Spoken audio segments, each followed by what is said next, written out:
හොඳයි දුවේ පුතේ. අද අපි කතා කරන්න යන්නේ 2020 11 ශ්‍රේණිය තෙවන වාර පරීක්ෂණය වයඹ පළාතේ ගණිත ප්‍රශ්න පත්‍රය.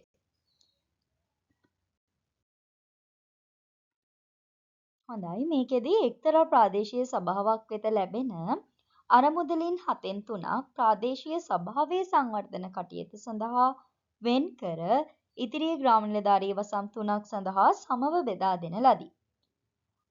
ප්‍රශ්නාංක 1 අහනවා ග්‍රාම නිලධාරී වසමක් සඳහා වෙන් කළ මුදල මුළු මුදලින් කවර භාගයක්ද කියලා. එතකොට සම්පූර්ණ එක කියන්නේ 7න් 7ක්, එයාගෙන් 7න් 3ක් අඩු කරන්න ඕනේ. එතකොට එනවා ග්‍රාම නිලධාරී වසම් සඳහා. කියන්නේ මේ වසම් 3ටම 7න් 4ක් වෙන් කරලා තියෙනවා කියලා. දැන් අපෙන් අහන්නේ එක ග්‍රාම නිලධාරී වසමක් හින්දා මේ 7න් 4 සමානව තුන් දෙනාටම බෙදෙනවා. එතකොට 7න් 4 ගුණ කිරීම 3න් එක තමයි එක් ග්‍රාම නිලධාරී වසමක් සඳහා කොටස. එතකොට අපිට ලැබෙනවා පුතේ 21න් 4ක්. දෙවෙනි ප්‍රශ්නේ අහන්නේ එක් ග්‍රාම නිලධාරී වසමක් සඳහා රුපියල් ලක්ෂ 8ක් සංවර්ධන කටයුතු සඳහා ලැබුණි නම් ප්‍රාදේශීය සභාවේ සංවර්ධනය සඳහා වෙන් වූ මුදල. අපි මුලින්ම මුළු මුදල හොයාගන්න ඕනේ. මුළු මුදල හොයන්නේ 21න් 4ක් කියන්නේ ලක්ෂ 8යි කියලා අපිට දීලා තියෙනවා.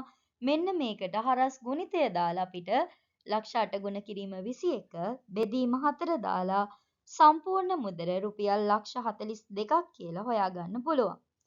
දැන් මෙන්න මේ ලක්ෂ 42න් 7න් 3ක් තමයි ප්‍රාදේශීය සභාවේ සංවර්ධනයට වෙන් වෙන්නේ. එතකොට ලක්ෂ 42න් 7න් 3ක් කියන්නේ රුපියල් ලක්ෂ 18ක් කියලා අපිට සුළු කරපුවාම පිළිතුර ලැබෙනවා. පළවෙනි ප්‍රශ්නේ B කොටසේ රෝහණ මහතා තම යතුරු පැදියෙන් නගරයට ගමන් කළ ආකාරය දැක්වෙන දුරකාල ප්‍රස්ථාරයක් තියෙනවා මෙන්න මේ විදිහට. රෝහණ මහතා පළමු මිනිත්තු 15 තුල ගමන් කළ වේගය පැයට කිලෝමීටර වලින් හොයන්නලු. මේ තියෙන්නේ පළමු මිනිත්තු 15. පළමු මිනිත්තු 15 තුල මෙයා කිලෝමීටර 10ක් දුර ගිහින් තියෙනවා. අපෙන් අහන්නේ පැයට කිලෝමීටර වලින්. එතකොට අපි වේගය සමානයි දුර බෙදීම කාලය නිසා දුරට කිලෝමීටර 10 දානවා. හැබැයි අපිට තියෙන්නේ මෙතන මිනිත්තු වලින් අපි පැය වලින් ලියන්න ඕන නිසා 60න් 15යි පැය කියලා ගන්නවා. ඊළඟට මෙතන තියෙන්නේ භාග බෙදීමක්. ඒ නිසා අපිට මෙන්න මේ විදිහට බෙදීම ගුණ කිරීම කරලා මෙයාගේ පරස්පරය අරගන්න පුළුවන්. එතකොට අපිට එනවා පුතේ මෙතනට 3යි මෙතනට 2යි දෙවරක් 120යි 120 3ෙන් බෙදුනහම පැයට කිලෝමීටර් 40යි කියලා අපිට පිළිතුර ලැබෙනවා. මේකේ රෝමිලක්කන් දෙකේ අහන්නේ රෝහණ මහතා අවසාන කිලෝමීටර් 10ක දුර පැයට කිලෝමීටර් 60ක වේගයෙන් ගමන් කළේ නම් මුළු දුර යාමට ගත වූ කාලය සොයා ඉහත ප්‍රස්ථාරයේ එහි අගය ලියන්නලු. වේගය සමානයි දුර බෙදීම කාලය. එතකොට කාලය උක්ත වුණාම අපිට එනවා කාලය සමානයි දුර බෙදීම වේගය. මෙතන දුර අපිට තියෙන්නේ කිලෝමීටර් 10ක් 10 ඉඳලා 20ට. ඊළඟට කාලය තියෙන්නේ වේගය තියෙන්නේ පැයට කිලෝමීටර් 60ක්.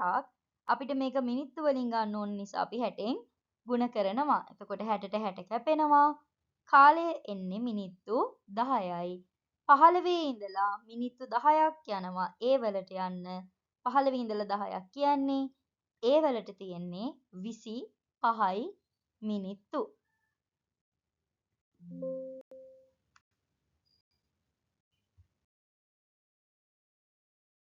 දෙවන ප්‍රශ්නේ කතා කරන්න. දෙවන ප්‍රශ්නේ ABCD කියන්නේ වර්ගඵලය වර්ග සෙන්ටිමීටර 196ක් වන සමචතුරස්‍රාකාර තහඩුවක්. ඒකෙන් අරේ සෙන්ටිමීටර 7ක් සහ කේන්ද්‍ර කෝණය අංශක 45ක් වන කේන්ද්‍රික ඛණ්ඩ උපරිම සංඛ්‍යාවක් කැපීමට අදහස් කරනවලු. පළවෙනි ප්‍රශ්නය අහනවා සමචතුරස්‍රාකාර තහඩුවේ පැත්තක දිග සොයන්න කියලා. පැත්තක දිගේ වර්ගය තමයි වර්ගඵලය වෙන්නේ 196. එහෙනම් පැත්තක දිග හොයන්න 196 වර්ගමූලය බලනවා. පැත්තක දිග සෙන්ටිමීටර 14ක් අපිට ලැබෙනවා. දෙවන ප්‍රශ්නය අහනවා කපා ඉවත් කිරීමට අදහස් කරන කේන්ද්‍රික ඛණ්ඩයේ කේන්ද්‍ර කෝණයේ D ශීර්ෂය මත පිහිටනසේද DC එක්මායිමක් වනසේද කේන්ද්‍රික ඛණ්ඩය තුල ඉහත දල රූපය මිනුම් සහිතව දක්වන්න. එතකොට මේ DC මත 7ක් ගන්නත් ඕනි. මෙන්න මෙතනින් අංශක 45ක් ගන්නත් ඕනි. මේ ආකාරයට දල සටහන අපිට ඇඳ ගන්න පුළුවන්. මේ ටික 7 සෙන්ටිමීටර්. මෙතන අංශක 45ක කේන්ද්‍ර කෝණය අරගෙන.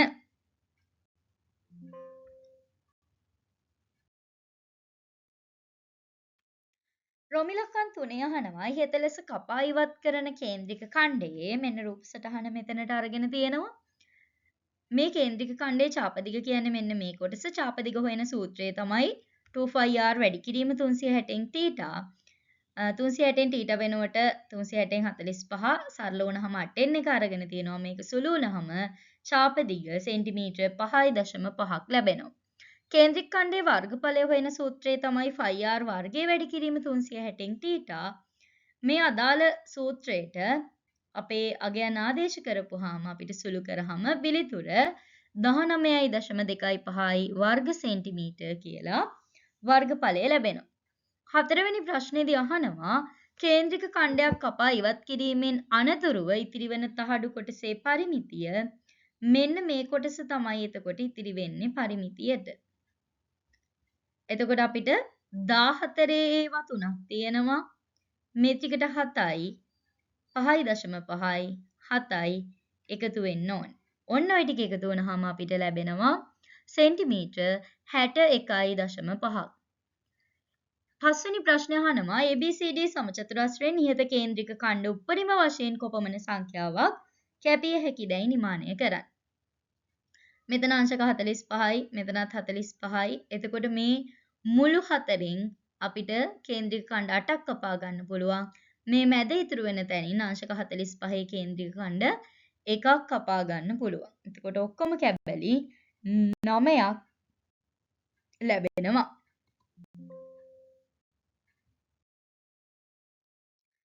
තුන්වෙනි ප්‍රශ්නේ ඒ කොටස් ගාණක් තියෙන්නේ. කොටසකට රුපියල් 6 බැගින් ලාභාංශය ගෙවන සීමා සහිත පොදු සමාගමක රුපියල් 50000ක් ආයෝජනය කළ ප්‍රියංජන මහතාට රුපියල් 15000ක ලාභාංශ ආදායමක් ලැබින පළවෙනි ප්‍රශ්නය අහනවා ප්‍රියංජන මහතා ඉහත සමාගමෙන් මිලට ගෙන ඇති කොටස් ගන්න සොයන්න. මෙතනදී ආයෝජනය කරපු මුදල දීලා තියෙනවා, කොටසක ලාභාංශය දීලා තියෙනවා, ලාභාංශ ආදායම දීලා තියෙනවා. එහෙනම් කොටස් ගන්න හොයන්න අපිට ලාභාංශ ආදායමක් තියෙනවා, කොටසකට ගෙවන ලාභාංශයක් තියෙනවා. එතකොට ලාභාංශ ආදායම බෙදෙනවා කොටසක ලාභාංශයෙන් 15000න් බෙදුවාම කොටස් ගණන 2500යි කියලා අපිට ලැබෙනවා. ඊළඟට සමාගමේ කොටසක විකුණුම් මිල අහනවා. ආයෝජනය කරලා තියෙන්නේ මෙයා රුපියල් 50000යි.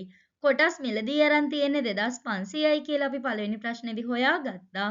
එහෙනම් මේ 50000 2500න් බෙදුනහම කොටසක විකුණුම් මිල රුපියල් 20යි කියලා අපිට ලැබෙනවා. ප්‍රශ්නාංක 3 ලාභාංශය ලබා ගැනීමෙන් පසුව ප්‍රියංජන මහතා ඉහත කොටස් සියල්ල රුපියල් 60000කට විකුණන ලදී. කොටස් විකිණීමෙන් ඔහු ලබන ප්‍රාග්ධන ලාභය ආයෝජනය කළ මුදලේ ප්‍රතිශතයක් විදිහට දක්වන්න කියනවා.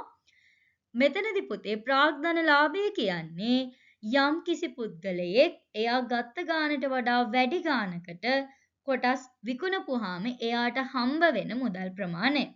එතකොට මෙයා 50000ක් ආයෝජනය කරලා තියෙන්නේ, හැබැයි 60000කට විකුණනවා. මෙයාගේ ප්‍රාග්ධන ලාභය එතකොට රුපියල් 10000යි. මේක ආයෝජනය කළ මුදලේ ප්‍රතිශතයක් විදිහට ගන්න 50000ට 10000ක් නම් 100ට කොච්චරයිද කියලා අපි බලනවා. එතකොට අපිට සුළු කරාම ප්‍රතිශතය 120ක් කියලා පිළිතුර ලැබෙනවා. ඊළඟට මේකේ B ප්‍රශ්නේ තියෙන්නේ වරිපනම් බදු ගැටලුවක්. එක්තරා පළාත් පාලන ආයතනයක් තම බල ප්‍රදේශයේ පිහිටි නිවසක් වාර්ෂික රුපියල් 80000ක් ලෙස තක්සේරු කර ඇත. මෙම නිවස සඳහා 106ක වරිපනම් බද්දක් අය කරයි. අපිට තක්සේරු මුදල දීලා තියෙනවා, බදු ප්‍රතිශතය දීලා තියෙනවා. පළවෙනි ප්‍රශ්නේ අහනවා වසරකට ගෙවිය යුතු වරිපනම් බදු මුදල. රුපියල් 80000යි නම් වාර්ෂික තක්සේරුව 80000ට 106ක් තමයි වසරකට ගෙවන්න ඕන බදු මුදල. එතකොට අපිට සුළු කරාම ලැබෙනවා පිළිතුර රුපියල් 4800ක්. මේකේ අහනවා කාර්තුවකට ගෙවිය යුතු බදු මුදල 4800 අපි 4න් බෙදන්න ඕනේ. එතකොට එනවා රුපියල් 1200ක්. ඇයි අපි 4ෙන් බෙදන්නේ? අපි දන්නවා අවුරුද්දකට කාර්තු තියෙන්නේ 4යි කියලා.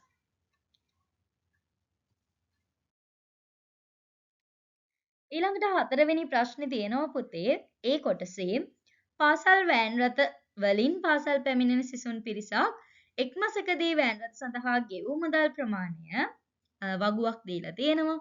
පළවෙනි ප්‍රශ්නේ කියනවා මෙම වගුවේ සමුචිත සංඛ්‍යාත තීරය සම්පූර්ණ කරන්න. සමුචිත සංඛ්‍යාතය සම්පූර්ණ කරන්නේ මෙන්න මේ වගේ සික්සැක් විදිහට එකතු කර කර පුතාලට මතක ඇති. අපි මේ විදිහට එකතු කරගෙන යමු. 4යි 4යි 3යි 7යි 7යි 5යි 12යි 12යි 7යි 19යි 19යි 3යි 22යි 22යි 2යි 24යි. ඔන්න අපි සමුචිත සංඛ්‍යාත තීරය සම්පූර්ණ කරගත්තා. දෙවැනි ප්‍රශ්නේදී කියනවා සුදුසු පරිමාණය ගෙන සමුචිත සංඛ්‍යාත වක්‍රය අඳින්න. ඔයාලට දීලා තියෙනවා මෙතන ප්‍රස්ථාර කොලයක කොටසක්. මේකේ සුදුසු පරිමාණයක් විදිහට මෙතන 5 10 15 20 25 අරගත්තමම මේ පැත්තට 1000 2000 3000 4000 5000 6000 මුදල් ප්‍රමාණය ගත්තා. දැන් අපි බිඳුවේදී බිඳුවයි 1000ෙදී 4 දෙනයි 2000ෙදී 7යි 3000ෙදී 12යි 4000ෙදී 19යි 5000ෙදී 22යි 6000ෙදී 24යි කියලා මාක් කරලා මෙන්න මේක යා කරගන්නවා සමුචිත සංඛ්‍යාත වක්‍රය. තුන්වෙනි ප්‍රශ්නය අහනවා සමුචිත සංඛ්‍යාත වක්‍රය ඇසුරෙන් එක් සිසුවෙකු වෑන් රථය සඳහා ගෙවූ මධ්‍යස්ථ මුදල. මෙතන 24 දෙනෙක් ඉන්නවා මධ්‍යස්ථය කියන්නේ භාගයට පුතේ. භාගයේ වැඩි කිරීම 24 කියන්නේ 12 වෙනි අය ගණන. 12 තියෙන්නේ මෙන්න මෙතන හරියටම. මොකද අපි කොටු දෙකෙන් චූටි කොටු දෙකින් දෙකට අරන් තියෙන්නේ. චූටි කොටු 4ක් ගියාම තියෙනවා. මෙතනින් පල්ලෙහාට ආවහම රුපියල් 3000යි මධ්‍යස්ථ මුදල.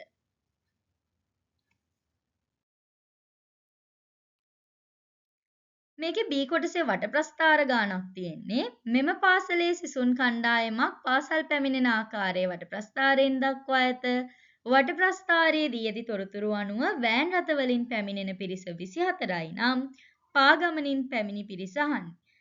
වෑන් රථ වලින් පැමිණි පිරිස 24යි නම් පාගමනින් පැමිණි පිරිස අහන්නේ මුලින්ම වෑන් රථවල කේන්ද්‍ර කෝණය සොයා ගන්න ඕනේ.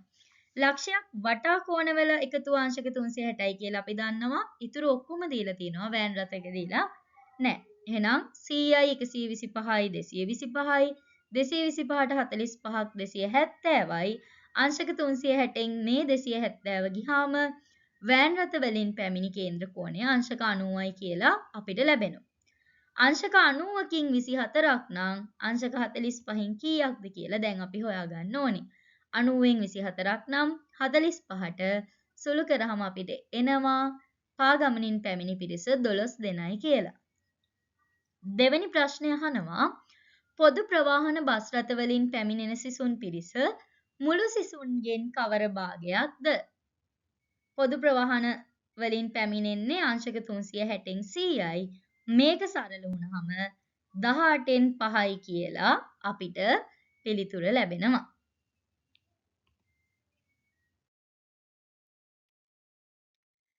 අවසාන ප්‍රශ්නයේ B කොටසේ 5 වෙනි ප්‍රශ්නය මේකේ A කොටසේ අහන්නේ කොටදැල ආශ්‍රිත ගානක්. පෙට්ටියක එකම තරමේ එකම හැඩයේ සුදු පැහැති කොණ්ඩ කටු 3යි රොස් පාට කොණ්ඩ කටුවයි තියෙනවා. නාමලිය හඹුලස කොණ්ඩ කටුවක් අරගෙන නංගීට දී අනතුරු ඇය දහඹුලස තවත් කොණ්ඩ කටුවක් ඉවතට ගන්නවා. මේ සිද්ධිය අදාළ විය හැකි අවස්ථා සියල්ල දැක්වෙන නියැදි අවකාශයේ කොටදැලේ ලකුණු කරන්න කියනවා. මෙතනදී නාමලී කොණ්ඩ කට්ටක් අරගෙන නංගිට දුන්නාම මේ කොණ්ඩ කට්ට ආයි නාමලීට ගන්න ඉතුරු වෙන්නේ නැහැ. එතකොට අපිට මෙන්න මේ මැද තීරය නැතුව ඉතුරු ටික තමයි ලකුණු කරන්න වෙන්නේ. මෙන්න මේ ආකාරයට එනවා අපිට මේ ලකුණු කරලා තියෙන්නේ කතිර දාලා මෙන්න මේකේ නියැදි අවකාශය. ඊළඟට දෙවෙනි එකේදී අහනවා ඉවතටගත් කොණ්ඩ කටු දෙක වෙනස් වර්ණ වලින් යුක්ත වීමේ සිද්ධිය. එහෙනම් එක්කෙනෙක්ට රෝස අනිත් එක්කෙනාට සුදු මේ පැත්තෙත් එක්කෙනෙක්ට රෝස අනිත් එක්කෙනාට සුදු. මෙන්න මේ ටික තමයි මේ වට කරලා දක්වලා තියෙන ටික තමයි ඉවතටගත් කොණ්ඩ කටු දෙක වෙනස් වර්ණ වලින් යුක්ත වීමේ සිද්ධිය. එතකොට මේ සිද්ධියේ සම්භාවිතාව සම්පූර්ණ කතරේ 12ක් තියෙනවා. 12න් 6 කියලා ගන්න පුළුවන්. එහෙම නැත්නම් සරල කරලා දෙකෙන් එක කියලාත් පිළිතුර ගන්න පුළුවන්. තුන්වෙනි ප්‍රශ්නේ අහන්නේ නාමලී මුලින් ගත්ත කොණ්ඩ කට්ට ආපසු දාලා නැවතත් එකක් ඉවතට ගන්නා ලද්දේ නම් ඉහත දෙකේ සිද්ධියට අදාළ සම්භාවිතාව 37.5ක් බව පෙන්වන්නලු. එතකොට පුතේ නාමලී ආයි කොණ්ඩ කට්ට දැම්මොත් මෙන්න මේ අපි මාක් කළේ නැති ටිකත් මේකේ නියදි අවකාශයට අයිති වෙනවා. එතකොට මේ තියෙන්නේ 12යි මේ හතර එකතු වුනහම 16යි. හැබැයි මෙයාව මේ වට කර දැක්වීමට අයිති වෙන්නේ දෙන්නටම රෝස පාට නිසා. ඒත් දෙන්නටම වෙනස් වර්ණ තියෙන්නේ 6යි. එතකොට අපිට එනවා 16න් 6 වැඩි කිරීම 100ට සුළු කරාම පිළිතුරට 37.5. ඔන්න අපි ඒකත් බව පෙන්නුවා. දැන් අපිට තියෙන්නේ රුක් සටහන ආශ්‍රිත අවසාන ගාන පස්වෙනි ප්‍රශ්නේ B කොටස. A නම් පෙට්ටියේ රතු පෑන් 2යි නිල් පෑනයි. B පෙට්ටියේ රතු පෑන් 3යි නිල් පෑන් 2යි. ශිෂ්‍යයෙක් 1 සිට 6 තෙක් සඳහන් කළ සමබර දාදු කැටයක් උඩ දාලා 4 හෝ ඊට පහළ අගයක් වැටුනොත් A පෙට්ටියෙන්ද 4ට වැඩි අගයක් ලැබුණොත් B පෙට්ටියෙන්ද පෑනක් ඉවතට ගනිමින් ක්‍රීඩාවක යෙදේ. මේකේ පළවෙනි එකේ අහන්නේ ධාතු කැටේ 4 හෝ 4ට අඩු සංඛ්‍යාවක් එහෙම නැත්නම් 4ට වැඩි සංඛ්‍යාවක් ලැබීමේ සම්භාවිතාව රුක් සටහනක සලකුණු කරන්න. මම දෙවෙනි එකත් ගන්නම් මොකද දීර්ඝ කරලම අපිට කතා කරන්න ලේසි නිසා. දෙවෙනි එකේ කියන්නේ A පෙට්ටියෙන් හෝ B පෙට්ටියෙන් පෑනක් ඉවතට ගැනීමේ සිදුවීම දැක්වීමට ඉහත රුක් සටහන දීර්ඝ කරන්න. මෙන්න මෙතන අපිට දාගන්න පුළුවන් සම්භාවිතා දෙක පළවෙනි ප්‍රශ්නයට අදාළව. පැති 6ක් තියෙනවා ධාතු කැටේ 4 හෝ 4ට අඩු වැටෙන්නේ 1 2 3 4 එතකොට 6න් 4යි සරල වුණාම 3න් 2යි 4ට වැඩි තියෙන්නේ 5යි 6යි 6න් 2යි සරල වුණාම 3න් 1යි. දැන් මෙන්න මේ ආකාරයට මෙන්න මේ කොටස බලා ගන්න පුළුවන් අපිට ප්‍රශ්නාංක 1ට අදාළ පිළිතුර. 2ට අදාළව AB පෙට්ටි වලින් පෑනක් ඉවතට ගැනීමේ සිද්ධියට යනවා. මෙයා 4 හෝ ඊට අඩු අගයක් ගන්නවා නම් A පෙට්ටියෙන් පෑනක් ගන්නෙ 4ට වැඩි අගයක් නම් B පෙට්ටියෙන් පෑනක් ගන්නෙ. A පෙට්ටියේ රතු පෑන් 2යි නිල් පෑනයි ඔක්කොම පෑන් 3යි රතු ලැබීම 3න් 2යි නිල් ලැබීම 3න් 1යි. B පෙට්ටියේ රතු පෑන් 3යි නිල් පෑන් 2යි රතු ලැබීම 5න් 3යි නිල් ලැබීම 5න් 2යි. මෙන්න මේ ආකාරයට අපිට පුළුවන් මේ රුක් සටහන දීර්ඝ කරන්න. තුන්වෙනි ප්‍රශ්නය අහන්නේ රතු පෑනක් ලැබීමේ සම්භාවිතාව සොයන්න. රතු පෑනක් ලැබෙන්නේ 4 හෝ ඊට අඩුවෙන් අර රතු පෑනක් ගන්න එක නැත්නම් 4ට වැඩි අගයක් ධාතු කැටේ ඇවිල්ලා රතු පෑනක් ගන්න එක. මෙන්න මේ අතු දෙකම අපි එකතු කරගන්න ඕනේ. 3න් 2 ගුණ කිරීම 3න් 2 එකතු කරනවා 3න් 1 ගුණ කිරීම 5න් 3. දැන් අපිට එනවා පිළිතුර සුළු වුණාම 45න් 29යි කියලා. මෙතන 9න් 4 මෙතන 5න් 1 හරය සමාන කරගෙන අපි එකතු කරනවා පිළිතුර ලැබෙනවා 45න් 29යි සිසුවා රතු පෑනක් ලබා ගැනීමේ සම්භාවිතාවය. හොඳයි එහෙනම් මේ විදිහට තමයි B කොටසේ ප්‍රශ්න ටික ඒ විදිහට B කොටසේ ප්‍රශ්න ටික ඉවර වෙනවා. අපි නැවතත් මේ වයඹ පළාතේ දෙවන ප්‍රශ්න පත්‍රයත් එක්ක ඔබ හමු වෙන බලාපොරොත්තුවෙන් ඔයාලකින් සමුගන්නවා. හැමෝටම සුබ දවසක්.